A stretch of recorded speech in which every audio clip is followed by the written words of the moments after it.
2월 21일 금요일 기도로 돕는 그 사랑 매일 묵상 오늘은 시편 102편 1절에서 11절입니다.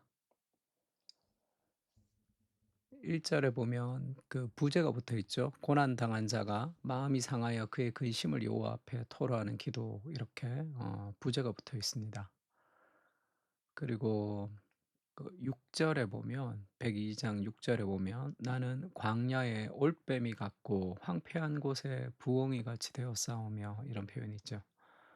그 광야의 올빼미, 황폐한 곳의 부엉이의 특징은 외로움입니다.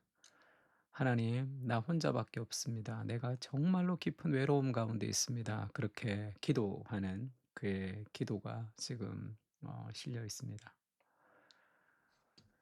첫 번째 우리가 이제 바라봐야 될 것은 이제 우울증이 아마 깊이 지금 이렇게 진행되고 있는 그런 상황 속에 이 시편의 저자가 있습니다.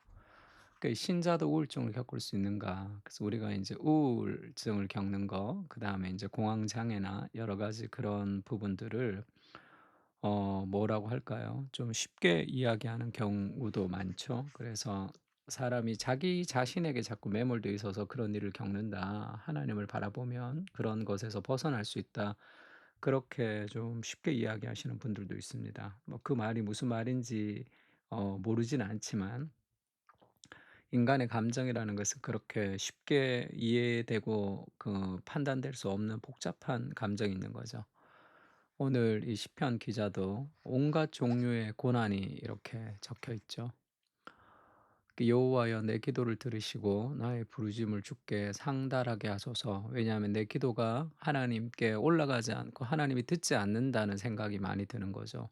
나의 괴로운 날에 주의 얼굴을 내게서 숨기지 마소서. 하나님이 자기에게 얼굴을 숨기는 것 같이 그래서 자기 인생이 굉장히 괴롭다 그렇게 고백합니다. 주의 귀를 내게 기울이사 내가 부르짖은 날에 속히 내게 응답하소서. 나의 기도를 듣지 않고 하나님께서 귀를 막고 있는 것 같은 그런 고통, 그런 외로움이 있는 거죠. 내 날이 연기같이 소멸하며 그 연기에 타서 이렇게 사라지는 것 같은 자기 인생에 의미가 없고 내 뼈가 쑥같이 탔음이니이다 이렇게 고백하죠. 이것은 굉장한 고통을 얘기합니다. 속이 타들어가는 것 같은 내가 음식 먹기도 잊었으므로 마음에 상처가 있고 인제 그 어려움이 있으면 이 식욕이 저하가 되죠. 내 마음이 풀같이 시들고 말라버렸사오니 그러니까 지금 이 그 풀같이 지금 그 말라버렸사오며 이렇게 얘기할 때 사오 몇 자가 어디로 사라져 버렸네요.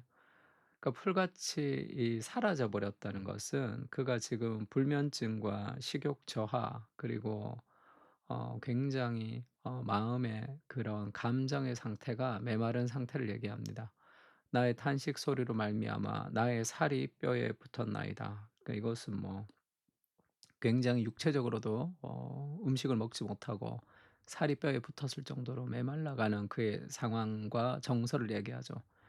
나는 광야의 올빼미 같고 황폐한 곳에 부엉이 같사오며 그러니까 결국 그의 우울 가운데 가장 그의 마음을 힘들게 하는 것은 외로움입니다. 외로움. 내 삶에 어떤 안정된 발판이 사라지는 것 같은 그래서 심리학을 인제 그 하는 사람들이 이 그라운딩이라 그러죠. 뭔가 이렇게 우울하고 힘든 사람들이 발판을 만들어 주는 거. 그러니까 내가 '아 난 우리 집이 있지. 우리 아빠 있지. 우리 엄마 있지.' 이러면서 자기 자신의 어떤 마음의 상태를 안정감 있게 만들어 주는 그런 심리적 장치도 있습니다. 근데 그 모든 것이 다 이제 붕 떠 있는 거죠. 혼자 외롭게 내가 살아가는 그런 우울을 겪습니다. 이것은 모든 인간에게 올 수 있는 삶의 그런 디프레스라고 할 수 있습니다. 내가 밤을 새우니 그 잠을 못 자는 거죠. 지붕 위에 외로운 참새 같으니이다. 그러니까 자기가 인제 밤을 지새우고 이렇게 밖을 보면 부엉이, 참새를 보면 '아 나갔다. 그 외롭다.' 그게 느껴지는 거죠. 그리고 이런 일의 계기가 뭐냐. '내 원수들이 종일 나를 비방하며 내게 대항하여 미칠 듯이 날뛰는 자들이 나를 가리켜 맹세하나이다.' 악플과 여러 가지 그런 비난과 그 오해와 그런 것들이 자기를 힘들게 하죠. 나는 재를 양식같이 먹으며 나는 눈물 섞인 물을 마셨나이다. 주의 분노와 진노로 말미암음이라 주께서 나를 들어서 던지셨나이다.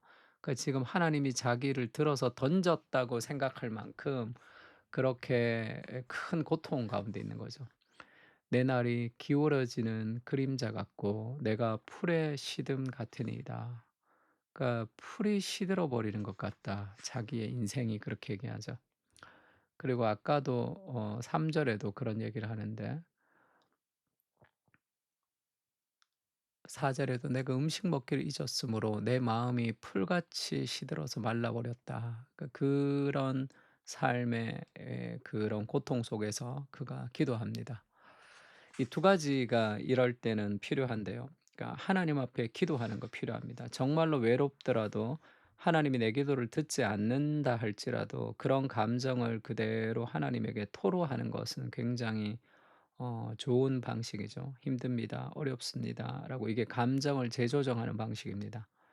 내가 스스로 감정을 잊어버리기 위해서 뭐 재밌는 생각을 자꾸 한다고 감정이 해소되지 않죠.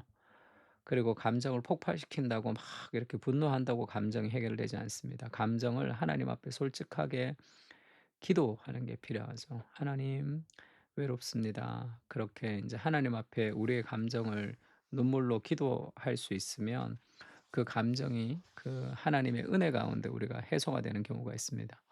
두 번째로는 공동체가 필요한 거죠. 이런 마음의 고통과 외로움을 "너는 외롭지 않다. 우리가 함께하고 있다."라는 그런 공동체가 좀 필요합니다.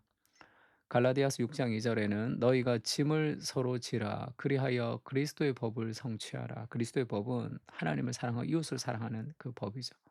그 짐을 서로 진다는 것은 그의 아픔을 함께 지는 걸 얘기합니다.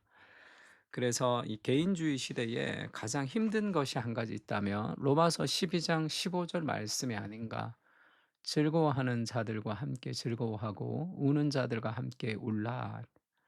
이게 좀 쉽지가 않아요. 목회자들끼리 만나도 뭔가 이렇게 잘 되고 부흥하고 그렇게 성장하는 그런 목사님들의 이야기가 나오면 나를 위축시킵니다 다.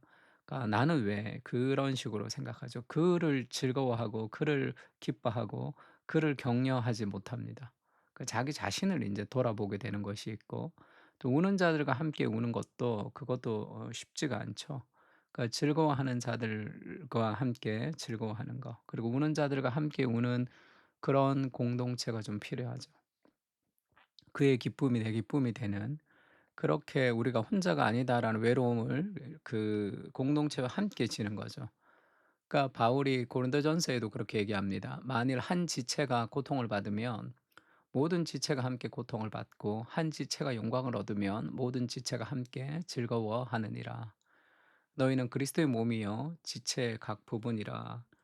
그래서 뭐 우리 아이, 너희 아이 이런 게 아니라 그 한 사람이 잘 되면 함께 기뻐하는 거죠. 왜냐하면 손가락이 아프면 온몸이 아프잖아요. 그게 그리스도의 공동체의 특징입니다. 누가 아파도 알지 못하면 몸이 알지 못하면 그건 이미 병든 몸이라고 할 수 있죠. 그래서 우리의 그 우울과 슬픔을 함께 지고 걱정하고 함께 기도해 주는 그런 공동체가 있을 때 '아 내가 혼자가 아니구나.'라는 것을 우리가 알 수 있습니다. 그리고 하나님이 우리의 이 슬픔과 아픔을 이해하시는 분이시다라는 것을 아는 게 중요하다고 얘기했죠. 히브리서는 우리에게 있는 대제사장은 예수님입니다. 우리의 연약함을 동정하지 못할 리가 아니요 우리의 연약함을 아시는 분이죠. 모든 일에 우리와 똑같이 시험을 받으신 이로되 죄는 없으시니라. 예수님이 우리와 똑같이 시험을 받았기 때문에 인간으로 오셔서 우리가 얼마나 힘들고 외로운지를 다 이해하시는 하나님이십니다. 우리가 기도하는 대상이 내가 얼마나 고통하는지를 알지 못하는 신이 아니라 그가 친히 인간으로 오셔서 내가 당하는 수많은 고통보다 더 큰 고통을 당하시고 그래서 내가 당하는 이 고통을 이해하시는 하나님이 계시다는 것이 우리가 기도하면서 위로받을 수 있는 중요한 근거가 되죠. 이 세상에 내가 어떤 고통과 외로움을 겪지만 예수님보다 더 큰 고통과 외로움을 겪지는 않습니다. 인간이 겪은 가장 큰 고통과 외로움을 예수님께서 겪으셨거든요. 그리스도의 십자가에서 사랑하는 사람들의 배신과 함께 그리고 수많은 부끄러움과 수치를 겪으면서도 그분이 죽으시고 부활하셔서 우리를 건지셨죠. 그래서 예수님은 그 악플이 얼마나 힘든지, 그리고 다른 사람들의 오해가 얼마나 나를 어렵게 하는지, 그리고 내 삶의 연약함이 얼마나 우리를 힘들게 하는지 우리의 우울과 슬픔을 다 이해하시는 분이십니다. 그래서 겟세마네에서도 예수님이 깊은 절망 가운데 기도하셨던 그분이 우리의 절망을 위로할 수 있는 분이시죠. 우리가 복음 중심의 부모를 계속 공부하고 있는데, 수요일 오전마다 이번 주에 공부했던 내용 중에 자녀가 부모를 실망시킬 때라는 파트입니다. 그러니까 자녀가 부모를 실망시킬 때 우리가 어떻게 해야 되느냐, 부모가. 근데 이런 표현들이 있었어요.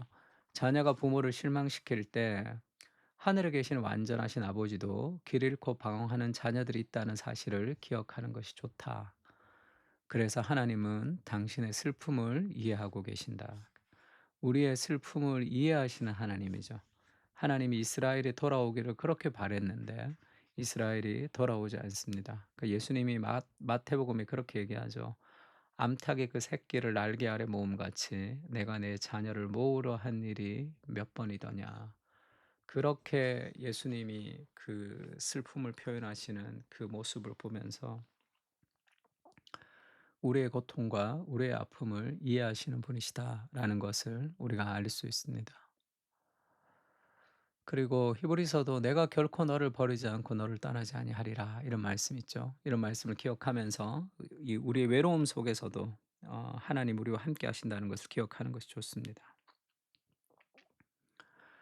주님, 인생을 살아가기가 힘들 때가 많습니다. 육신이 소진되고 불면, 식욕 저하, 주체할 수 없는 눈물로 하루를 살아가기도 힘들 때가 있습니다. 외로운 부엉이처럼 처량하고 외롭습니다. 그러나 나의 감정과 상관없이 나를 떠나지 않으시고 붙들어 주시는 그리스도의 사랑을 기억하게 하옵소서. 또 끝까지 포기하지 않는 공동체의 사랑이 있음을 기억하며 오늘을 살아가게 하옵소서. 아멘. 우리가 함께 시편을 가지고 기도했으면 좋겠습니다. 다 같이 기도하겠습니다.